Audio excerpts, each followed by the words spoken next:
Hi friends, welcome to my channel. ఇది తిరుమల క్షేత్రంలో నాగతీర్థం అనే ప్రదేశం. ఇక్కడ ఈ ప్రదేశంలో సర్ప విగ్రహాలతో నిండి ఉంటుందండి. ఈ ప్రాంతంలో మరో ముఖ్య విశేషం కొలను పక్కన సహజ సిద్ధంగా వెలిసిన కొండశిల పడగ విప్పిన నాగుపాములాగా కనిపిస్తుంది. ఈ పచ్చని చెట్లతో చల్లగాలితో ఇక్కడ వచ్చి కాసేపు కూర్చుంటే ప్రశాంతంగా ఉంటదండి మనసుకు.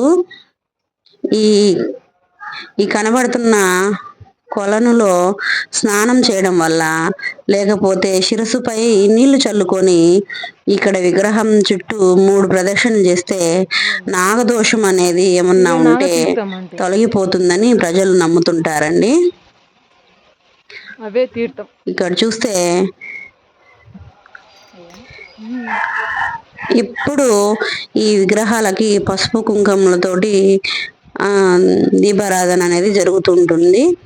ఇక్కడ ఈ ఈ పక్కనున్న ఈ ఈ కొలంలోకి నాగులు అనే సర్పాలు వచ్చి తరచూ వస్తూ వెళ్తూ ఉంటాయంటండి. చూడండి, ఇది సహజ సిద్ధంగానే వెలిసిందనమాట.